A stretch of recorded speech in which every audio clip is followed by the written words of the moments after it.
Hello guys, എല്ലാവർക്കും പുതിയൊരു വീഡിയോയിലേക്ക് സ്വാഗതം. അപ്പോൾ എന്തായാലും നമുക്കറിയാം, സോഷ്യൽ മീഡിയയിൽ ഇപ്പോൾ ഏറ്റവും കൂടുതൽ ചർച്ച നടക്കുന്ന ഒരു വിഷയമാണ് നമ്മുടെ നടൻ കൃഷ്ണകുമാറിൻ്റെ മകളായിട്ടുള്ള ഏറ്റവും ഇളയ മകളായിട്ടുള്ള ഹൻസിക.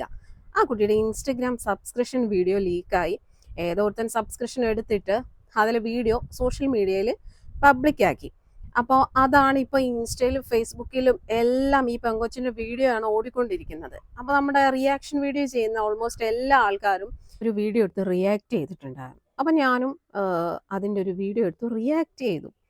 അപ്പോൾ അതിൽ ഈ പെങ്കൊച്ചിൻ്റെ ആ ഇൻസ്റ്റഗ്രാമിൽ നിന്നുള്ള വീഡിയോ ഒക്കെ ഞാൻ ബ്ലർ ചെയ്തിട്ടാണ് ആ വീഡിയോ ചെയ്തത്. പക്ഷെ തമ്പനെയിൽ ഈ പെങ്കൊച്ചിൻ്റെ ഒരു ഫോട്ടോ കൊടുത്തിട്ടുണ്ടായിരുന്നു. എന്തായാലും ഇന്നലെ ഞാനൊരു ഒരു വീഡിയോ ഇട്ടു. ഒരു 4-5 മണിക്കൂർ കഴിഞ്ഞപ്പോൾ നല്ല ഒന്നാമതൊരു സ്ട്രൈക്ക് അങ്ങ് കിട്ടി കേട്ടോ.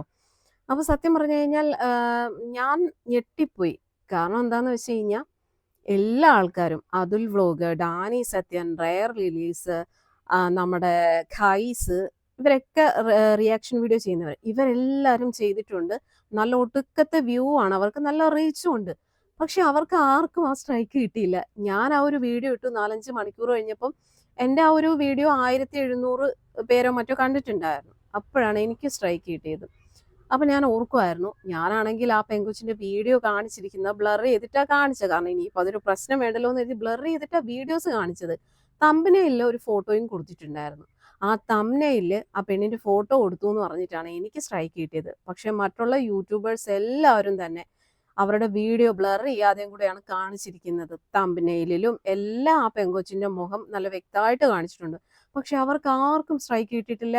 അവരുടെയൊക്കെ ആ വീഡിയോ നല്ല റീച്ചിൽ ഓടിക്കൊണ്ടിരിക്കുക. എനിക്ക് മാത്രമാണ് ഈ സ്ട്രൈക്ക് കിട്ടിയത്. ഞാൻ ഓർക്കുക, നമ്മുടെ ഒരു കഷ്ടകാലം ഒന്ന് ആലോചിച്ച് നോക്കണം. ഏതെങ്കിലുമൊക്കെ വീഡിയോ ഇട്ട് ഒന്ന് റീച്ചായി വരുമ്പോഴേക്കും ഏതെങ്കിലും അലവലാദികൾ സ്ട്രൈക്ക് തരും. ഇവിടെ നമ്മളിപ്പോൾ ഇല്ലാത്ത കാര്യങ്ങളൊന്നും പറഞ്ഞിട്ടില്ല. നമ്മൾ ആരും പോയിട്ടല്ല പെങ്കൊച്ചിൻ്റെ ഈ സബ്സ്ക്രിപ്ഷനിലെ വീഡിയോ കട്ടെടുത്തത്. ഏതോ ഒരുത്തൻ പോയി സബ്സ്ക്രിപ്ഷൻ എടുത്തു, അവളുടെ വീഡിയോ എടുത്ത് ലീക്കാക്കി. എല്ലാവരും എടുത്ത് ചെയ്തു, ഞാനും ആ ഒരു റിയാക്ഷൻ വീഡിയോ ചെയ്തു. പക്ഷെ എനിക്ക് സ്ട്രൈക്ക് കിട്ടി. മറ്റുള്ളവരുടെയൊക്കെ നല്ല റീച്ച്. എന്താ സംഭവം എന്താണെന്ന് എനിക്ക് മനസ്സിലാകുന്നില്ല. ഇനി അവർക്കൊക്കെ സ്ട്രൈക്ക് കൊടുക്കാൻ ഇവർക്ക് ഭയം ആയതുകൊണ്ടാണോ എന്ന് അറിയില്ല. അതിൽ വ്ളോഗ്സ്, ഖൈസ്, അങ്ങനെ എല്ലാവരും ചെയ്തിട്ടുണ്ട്. ഇവരുടെ ഈ ഒരു സബ്സ്ക്രിപ്ഷനിൽ വീഡിയോ എടുത്ത് വെച്ച് റിയാക്ട് ചെയ്തിട്ടുണ്ട്. അവർക്ക് ആർക്കും പ്രശ്നമില്ല. എനിക്ക് മാത്രമാണ് സ്ട്രൈക്ക് കിട്ടിയെന്നാണ് എൻ്റെ ഒരു ധാരണ. കാരണം എൻ്റെ ആ ഒരു വീഡിയോ ഇട്ടൊരു 4-5 മണിക്കൂർ കഴിഞ്ഞപ്പോൾ സ്ട്രൈക്ക് കിട്ടി. ഞാനത് തിരിച്ചവർക്ക് മെയിൽ അയക്കാനോ ഒന്നും പോയില്ല. അതൊരു 3 മാസത്തെ ആ ഒരു സ്ട്രൈക്ക് നമ്മുടെ ചാനലിൽ കിടക്കും. കുറച്ചൊരു റീച്ച് നമ്മുടെ കുറയും, എന്നാലും കുഴപ്പമില്ല. ഇല്ലാത്തൊന്നും നമ്മൾ പറഞ്ഞിട്ടില്ലല്ലോ. അവരതിൽ പറഞ്ഞിരിക്കുന്ന കാരണം എന്താണെന്ന് വെച്ച് കഴിഞ്ഞാൽ അവരുടെ ഫേസ് നമ്മൾ അവരുടെ അനുവാദം ഇല്ലാതെ അവരുടെ ഫേസ് റിവീൽ ചെയ്തു എന്ന് പറഞ്ഞിട്ടാണ് അവർ സ്ട്രൈക്ക് ചെയ്യുന്നത്. ഓക്കെ, കുഴപ്പമില്ല. ഫേസും അവരുടെ വീഡിയോയും കാണിക്കാതെ നമുക്ക് അവരുടെ കാര്യങ്ങൾ പറയാമല്ലോ, അതിൽ പ്രശ്നമില്ലല്ലോ. നാണം ഉണ്ടോയെന്നാണ് ഞാൻ ഓർക്കുന്നത്. തന്തയ്ക്ക് നല്ല കാശുണ്ട്, 4 പെമ്മക്കളാണ്, 4 ഇമാതിരി അപരാധങ്ങൾ കാണിച്ചുകൊണ്ട് നടക്കുന്നത്. അവരൊക്കെ വലിയ ക്യാഷ് ടീമല്ലേ, കാശുള്ളവരല്ലേ. അപ്പം എന്തഴിഞ്ഞാട്ടവും കാണിക്കാം. തുണിയില്ലാതെ നടന്നാൽ പോലും ആരും ഒന്നും പറയരുത്. തുണിയില്ലാതെയോ ഇനി എന്തെങ്കിലും കാണിച്ച് ഇവർ നടക്കട്ടെ. ഇവർ സോഷ്യൽ മീഡിയയിൽ വന്നിട്ട് ഇമാതിരി പരിപാടി കാണിക്കുമ്പോഴാണ് ആൾക്കാർ അതിനെതിരെ റിയാക്ട് ചെയ്യുന്നത്. ഇവിടെ ഇപ്പം ഈ ഒരു പെങ്കൊച്ചിൻ്റെ ഇൻസ്റ്റഗ്രാം സബ്സ്ക്രിപ്ഷൻ വീഡിയോ ഏതോ ഒരുത്തൻ പണം മുടക്കി സബ്സ്ക്രിപ്ഷൻ എടുത്തു, എന്നിട്ട് ഇവളുടെ ഈ ഒരു വീഡിയോ ലീക്കാക്കി. അതാരാണെന്ന് നമ്മൾ കണ്ടുപിടിക്കട്ടെ. അല്ലാതെ അതെടുത്ത് റിയാക്ട് ചെയ്തവർക്കൊക്കെ അങ്ങ് സ്ട്രൈക്ക് കൊടുക്കും. ഇവൾ എത്ര ആൾക്കാർക്ക് സ്ട്രൈക്ക് കൊടുക്കും? അങ്ങനെയാണെന്നുണ്ടെങ്കിൽ എന്തുകൊണ്ട് എനിക്ക് വെറും 1700 ആൾക്കാരെ ആ വീഡിയോ കണ്ടുള്ളൂ. അതിലും കൂടുതൽ വ്യൂസ് ഉള്ള ഒരുപാട് ചാനലുകാർ ഈ വീഡിയോ എടുത്തിട്ടിട്ടുണ്ട്. എന്തുകൊണ്ട് അവർക്കാർക്കും കൊടുക്കുന്നില്ല? അല്ല, അത് എനിക്ക് മനസ്സിലാവുന്നില്ല. അപ്പം ഞാൻ ഓർത്തു, ഇനി നമ്മൾ വീഡിയോസ് ഇടുമ്പോൾ ഒന്ന് എന്താ പറയുക, ഒന്ന് സൂക്ഷിച്ചിട്ടാൽ മതിയല്ലോ. ഒരബദ്ധാർക്കും പറ്റും. എനിക്ക് നിഷാനയുടെ കേസിലും ഇങ്ങനെ തന്നെയായിരുന്നു. അവരുടെ ഫോട്ടോ, അതായത് അവരുടെ ഫോട്ടോ തംബ്നെയിൽ വെച്ചു എന്ന് പറഞ്ഞിട്ടായിരുന്നു നിഷാന എനിക്ക് സ്ട്രൈക്ക് തന്നത്. എന്താ പറയണ്ട, നമ്മുടെ ഒരു കഷ്ടകാലം എന്നല്ലാണ്ട് എന്താ പറയണേ. നമ്മൾ ഇട്ടപ്പോഴത്തേക്കും സ്ട്രൈക്ക്, മറ്റുള്ളവരൊക്കെ ഇട്ടപ്പോഴത്തേക്കും അവർക്കൊക്കെ ഒടുക്കത്തെ റീച്ചും നല്ല വ്യൂവും, ഒരു കുഴപ്പവും ഇല്ല.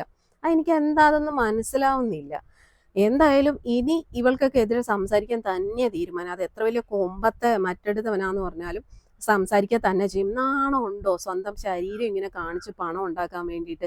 ഇവളൊക്കെ സബ്സ്ക്രിപ്ഷനിലാണ് ഇമാതിരി അപരാധങ്ങൾ കാണിക്കുന്നത്. എന്തിനു വേണ്ടിയിട്ടാ? പണത്തിന് വേണ്ടിയിട്ട്. പറയുമ്പോൾ എന്താ, വലിയ മലയാള സിനിമയിലെ കൃഷ്ണകുമാറിന്റെ മക്കള് 4 പെൺമക്കള്, 4 ഒന്നിനൊന്ന് മെച്ച. അതിൽ കുറച്ചുകൂടെ എനിക്ക് ഭേദമായിട്ട് തോന്നി മറ്റേ അഹാന കൃഷ്ണ. അത് മറ്റേ സിനിമയിലൊക്കെയുള്ള അതിനാണെന്ന് തോന്നുന്നു കുറച്ചുകൂടെ ഒരു ഒതുക്കമുള്ളത് ആ പെണ്ണാന്ന് തോന്നുന്നു. ബാക്കി എല്ലാം ഒന്നിനൊന്ന് മെച്ച. എന്തിന് കല്യാണം കഴിച്ച ദിയ കൃഷ്ണ ഉൾപ്പെടെ. ഇതിനൊക്കെ എന്താ പറയണ്ടേ? എന്താ നാണോ ഇല്ലല്ലോ എന്നാ ഓർക്കുന്നത്. പണത്തിന് വേണ്ടിയിട്ടാണോ? പണത്തിന് വേണ്ടിയിട്ടൊന്നുമല്ല. ഇവക്കൊക്കെ പണം ആവശ്യത്തിലധികം ഉണ്ട്. എന്നിട്ടും ഇമാതിരി സ്വന്തം ശരീരം പ്രദർശിപ്പിച്ചിട്ടല്ലേ ഈ പണം ഉണ്ടാക്കുന്നത്? എന്തുകൊണ്ട് അച്ഛനും അമ്മയൊന്നും നിയന്ത്രിക്കുന്നില്ല? നമ്മള് എല്ലാ ആൾക്കാർക്കെതിരെയും വീഡിയോ ചെയ്യുന്നുണ്ട്. ഇതുപോലുള്ള സബ്സ്ക്രിപ്ഷൻ പരിപാടി നടത്തുന്ന എല്ലാ ഓളുമാർക്കെതിരെയും നമ്മൾ വീഡിയോ ചെയ്യുന്നുണ്ട്, റിയാക്ട് ചെയ്യുന്നുണ്ട്. അതുപോലെ തന്നെ ഇവളുടെ വീഡിയോയും പുറത്തു വന്നു, നമ്മൾ അതെടുത്ത് റിയാക്ട് ചെയ്തു. അല്ലാതെ നമുക്കാർക്കെങ്കിലും ഇവരോട് വ്യക്തിവൈരാഗ്യമുണ്ടോ? ഒരിക്കലും ഇല്ല. അപ്പൊ എന്തായാലും എനിക്ക് ആ സ്ട്രൈക്ക് കിട്ടിയതിൽ ഇപ്പൊ വലിയ പുത്തരിയൊന്നുമല്ല. ആദ്യമൊക്കെ ഇതുപോലെയൊക്കെ സ്ട്രൈക്ക് കിട്ടുമ്പോൾ ഭയങ്കര സങ്കടവും വിഷമവും ഒക്കെ ആയിരുന്നു. പക്ഷെ ഇപ്പൊ നമുക്കതൊന്നും ഒരു പ്രശ്നമേ അല്ല. ഒരു ചാനൽ പോയാൽ അടുത്ത ചാനൽ തുടങ്ങും, അത്രേ ഉള്ളൂ. അല്ലാതെ ഇതൊന്നും വലിയ സംഭവമല്ല. എന്ന് ഇവരൊരു സ്ട്രൈക്ക് തന്നു എന്ന് കരുതിയിട്ട് നമ്മൾ ഇവർക്കെതിരെ സംസാരിക്കില്ല, പേടിച്ചിരിക്കുമെന്നായിരിക്കും ഇവരുടെ വിചാരം. അതൊക്കെ വെറുതെയാണ്. സംസാരിച്ചു കൊണ്ടേയിരിക്കും. ഇനിയും ഇവൾക്കൊക്കെ എതിരെ സംസാരിക്കും. ഇവളൊക്കെ കാണിച്ചിട്ടല്ലേ പറയുന്നത്, അല്ലാതെ കാണിക്കാതെ ഇല്ലാത്തതൊന്നും അല്ലല്ലോ നമ്മൾ ഉണ്ടാക്കി പറയുന്നത്. ഇവളുടെ തന്നെ വീഡിയോ ആണ് ഇപ്പൊ സോഷ്യൽ മീഡിയയിൽ പ്രചരിച്ചുകൊണ്ടിരിക്കുന്നത്. ഇൻസ്റ്റഗ്രാം തുറക്കാൻ വയ്യ. ഇവളുടെ ഈ ഒരുമാതിരി വയറും അതും ഇതുമൊക്കെ കാണിച്ചിട്ടുള്ള ആ ഒരു വീഡിയോ ആണ് ഇപ്പൊ സോഷ്യൽ മീഡിയയിൽ നിറഞ്ഞു നിൽക്കുന്നത്. എന്തുകൊണ്ട് ഇതിനെതിരെ ഇവര് ഒരു പ്രതികരണം നടത്തുന്നില്ല? പകരം എന്താ, നമ്മളൊക്കെ അവരുടെ വീഡിയോ ചെയ്യുമ്പോഴത്തേക്കും അവരുടെ ഫേസ് കാണിച്ചു എന്ന് പറഞ്ഞിട്ട് നമുക്കൊക്കെ സ്ട്രൈക്ക് തരാൻ പറ്റും. അങ്ങനെ കൊടുക്കുവാണെങ്കിൽ എന്തുകൊണ്ട് എല്ലാവർക്കും കൊടുക്കുന്നില്ല? എന്താണെന്നറിയത്തില്ല. എനിക്ക് സത്യം പറഞ്ഞാൽ ചിരിയാണ് വരുന്നത്. എന്തായാലും വരുന്നിടത്ത് വെച്ച് കാണാം. ഇനിയും ഇവൾക്കൊക്കെ എതിരെ സംസാരിക്കുക തന്നെ ചെയ്യും. ഒരു ഭയവും ഇല്ല. ഒരു ചാനൽ പോയാൽ അടുത്ത ചാനൽ തുടങ്ങാൻ അത്ര വലിയ പാടൊന്നും ഇല്ല.